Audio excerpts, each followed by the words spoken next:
आज हम हिंदी साहित्य के इतिहास में संत काव्य पर आधारित कुछ महत्वपूर्ण प्रश्न पढ़ेंगे। ठीक है, देखिए पहला प्रश्न देखिए, संत साधना का साहित्यिक रूप प्रारंभ हुआ, कहाँ पर प्रारंभ हुआ? काशी, प्रयाग, पंढरपुर, उज्जैन। कहाँ प्रारंभ हुआ? संत साधना का साहित्यिक रूप कहाँ पर हुआ था? पंढरपुर में हुआ था। ठीक है, प्रश्न संख्या 1 का उत्तर है हमारा सी। प्रश्न संख्या 2 देखिए, इनमें से ज्ञानाश्रयी शाखा के कवि नहीं है, कौन नहीं है? इस तरह के प्रश्न तो आपको जरूर मिलेंगे। ठीक है, तो कौन नहीं है ज्ञानाश्रयी शाखा के कवि? धर्मदास, दादू दयाल, कबीरदास। कौन नहीं है? अगरदास नहीं है। ठीक है, प्रश्न संख्या 2 का उत्तर है हमारा बी। प्रश्न संख्या 3 देखिए, प्रश्न संख्या 3, कबीर की भाषा को सदुक्कड़ी नाम सर्वप्रथम किस साहित्यकार ने दिया है? किसने दिया है? सदुक्कड़ी।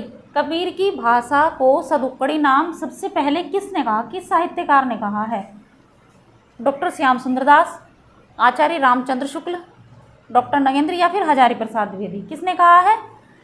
आचार्य रामचंद्र शुक्ल ने कबीर की भाषा को सदुक्कड़ी कहा है। कबीरदास जी की जो भाषा है उसको सदुक्कड़ी कहा है। ठीक है, और डॉक्टर श्याम सुंदर दास ने कबीरदास जी की भाषा को पंचमेल खिचड़ी कहा है। लेकिन प्रश्न संख्या 3 का उत्तर हमारा क्या है? बी है, आचार्य रामचंद्र शुक्ल। ये वाला हमारा उत्तर है इसका 3 का।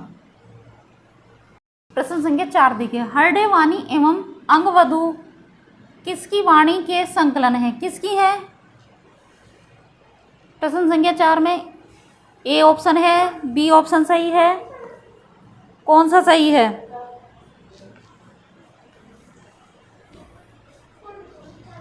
ए सुंदरदास, बी दादू दयाल, सी मलूकदास, डी कबीरदास। तो हरडे वाणी एवं अंगवधु किसकी वाणी के संकलन है? किसकी? दादू दयाल। दादू दयाल की वाणी के संकलन है हरडे वाणी एवं अंगवधु। प्रश्न संख्या 5 देखिए, निर्गुण ज्ञानाश्रयी शाखा का दूसरा नाम है, क्या है? राम भक्ति शाखा, कृष्ण भक्ति शाखा, संत साहित्य, सूफी साहित्य। क्या है? संत साहित्य। प्रश्न संख्या 5 का उत्तर है हमारा सी। प्रश्न संख्या 6 देखिए, प्रतिभा उनमें बड़ी प्रखर थी, यह पंक्ति किस साहित्यकार के द्वारा कही गई है?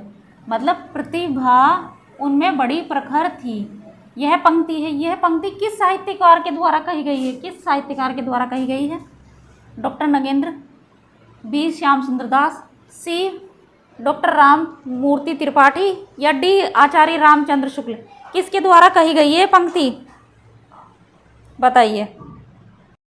आचार्य रामचंद्र शुक्ल ने कहा है, क्योंकि आप सभी जानते हैं कि आचार्य रामचंद्र शुक्ल ने कबीरदास जी को महत्व ज़्यादा नहीं दिया है, मतलब कि ज़्यादा महत्व नहीं दिया है, इन्होंने बहुत ही कम महत्व दिया है कबीरदास जी को, आचार्य रामचंद्र शुक्ल ने। ठीक है, उन्होंने कहा तो है लेकिन प्रतिभा उनमें बड़ी प्रखर थी, यह पंक्ति तो कही है उन्होंने। ठीक है, आचार्य रामचंद्र शुक्ल जी ने यह बात मतलब मानी है। प्रश्न संख्या 7 देखिए, निम्नलिखित में कौन सी रचना कबीर की नहीं है? तो कौन सी नहीं है? अनुराग सागर, मुहबोध,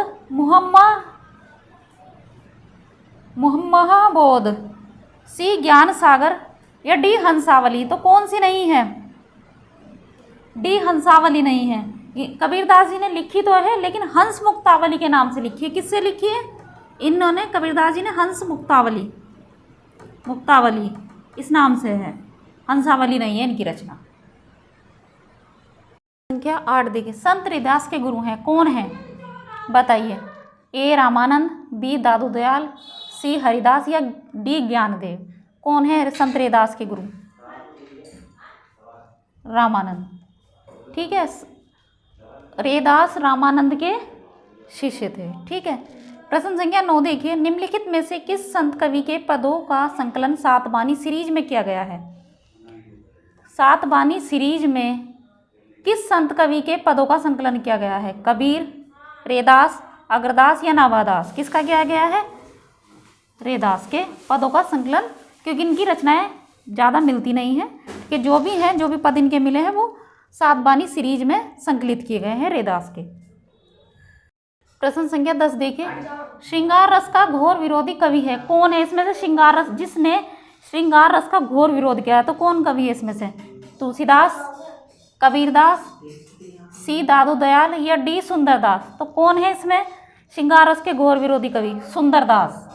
ठीक है, ये सुंदरदास श्रृंगार रस के घोर विरोधी कवि हैं। ये अपने नाम के अनुसार ही बहुत सुंदर थे, ऐसा माना जाता है, ऐसा ग्रंथों में लिखा हुआ मिलता है, मतलब इतिहास में मिलता है ऐसा लिखा हुआ, हिंदी साहित्य के इतिहास में। प्रश्न संख्या 11 देखिए, और थोड़ा सा इनके विषय में बता दूं मैं। मतलब सुंदरदास संत कवियों में सबसे ज़्यादा पढ़े लिखे थे। कौन? सुंदरदास थे, और सबसे ज़्यादा सुंदर भी थे, मतलब अपने नाम के अनुरूप, और सबसे ज़्यादा पढ़े लिखे भी यही थे संत काव्यधारा में। ठीक है, संत कवियों में। प्रश्न संख्या 11 देखिए, कबीरदास के गुरु को कौन थे? कौन थे? रामचंद्र, बी राघवानंद, सी दयानंद या डी रामानंद। कौन थे? रामानंद हैं कबीरदास के गुरु, और रेदास के भी गुरु यही है रामानंद, और कबीरदास जी के भी गुरु कौन है? रामानंद है। संख्या 12 देखिए, मसी कागज छुयो नहीं, कलम गयो नहीं हाथ, किसके विषय में कहा गया है? यह पंक्ति किसके विषय में कही गई है? किसके? नानक, रेदास, कबीर या दादू? किसके विषय में कही गई है? कबीर। क्योंकि ऐसा माना जाता है कबीरदास जी पढ़े लिखे नहीं थे, इन्होंने अपनी रचनाएं किसी अन्य से लिखवाई थी, किसी अपने शिष्य से लिखवाई थी, ऐसा इनके विषय में लिखा गया है, ऐसा माना जाता है साहित्यकारों के अनुसार।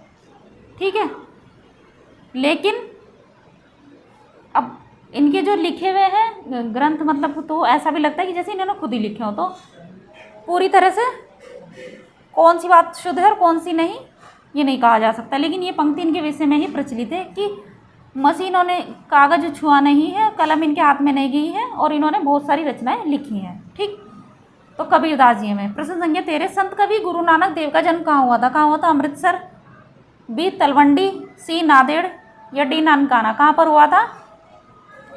कहाँ पर हुआ था इनका जन्म? तलवंडी में हुआ था। ठीक है, प्रश्न संख्या 13 का उत्तर है बी। प्रश्न संख्या 14 देखिए, कबीर की वाणी का संग्रह बीजक कहलाता है, इसके कितने भाग है? कितने हैं? 3 हैं। प्रश्न संख्या 14 का उत्तर है बी। साखी, सबद, रमैनी, ये इसके 3 भाग हैं। किसके? बीजक।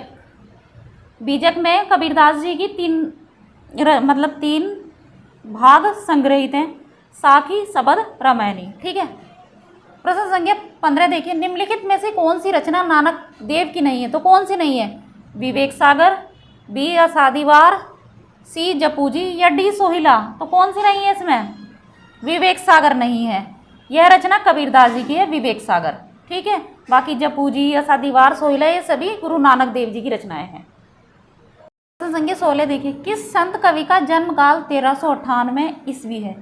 किसका है बताइए? ए कबीरदास, बी नानक देव, सी सुंदरदास या डी मलुकदास। किसका है 1398 ईस्वी जन्म काल? कबीरदास का है। कबीरदास का जन्म काल 1398 ईस्वी है। ठीक है, प्रश्न संख्या 17 देखिए, सिखों के 5वें गुरु हैं, कौन है? नानक देव, बी गुरु अर्जुन देव, सी गुरु गोविंद सिंह या डी धरणीदास। तो कौन है इसमें? गुरु अर्जुन देव। ठीक है, ये कब थे? मतलब 1606 ईस्वी में जहांगीर के समय के गुरु, मतलब 1606 ईस्वी में जहांगीर का राज चल रहा था उस समय, तो तब थे गुरु अर्जुन देव। ठीक, तो ऐसा माना जाता है कि इन्होंने जहांगीर के पुत्र को क्या था कि ज्ञान दिया था, जिस कारण जहांगीर ने इन्हें फांसी पे चढ़वा दिया था। किसे? गुरु अर्जुन देव को। तो ये सिखों के 5वें गुरु हैं। ठीक है, गुरु अर्जुन देव। प्रश्न संख्या 18 देखिए, निम्नलिखित में से किस संत कवि के शिष्य पंच प्यारे कहलाए? किसके कहलाए थे? ए गुरु अर्जुन देव, बी गुरु नानक, या सी गुरु गोविंद सिंह या डी कबीरदास। किसके शिष्य कहलाए पंच प्यारे? गुरु गोविंद सिंह के कहलाए। इनके पंच प्यारे शिष्य थे केश, कंगा, कड़ा, कृपाल, कच्छा। ये सब जो पंच प्यारे शिष्य थे, इनके ये सब चीज़ें धारण करते थे, इसलिए उनका नाम उन्होंने गुरु गोविंद सिंह जी ने पंच प्यारे रख रखा था। मतलब ये सब चीज़ें उनको धारण करवाते थे। प्रश्न संख्या 19 देखिए, बीजक नाम से कबीर की रचनाओं का संकलन किसने करवाया? किसने करवाया था भाई? ए अग्रदास, बी संत बाबालाल, सी धर्मदास या डी स्वामी प्राणनाथ। किसने कराया था? धर्मदास ने कराया था। धर्मदास कबीरदास जी के शिष्य थे। प्लीज देखिए, 12 मासा किस संत कवि की क्या है, कवि की रचना है, किसकी है, बारहमासा किस संत कवि की रचना है? ए मलुकदास, बी गुरु गोविंद सिंह, सी गुरु अर्जुन देव या डी गुरु नानक? किसकी है? सी गुरु अर्जुन देव की रचना है। तो आज हमने संत काव्यधारा के 20 महत्वपूर्ण प्रश्न पढ़े हैं। ठीक है।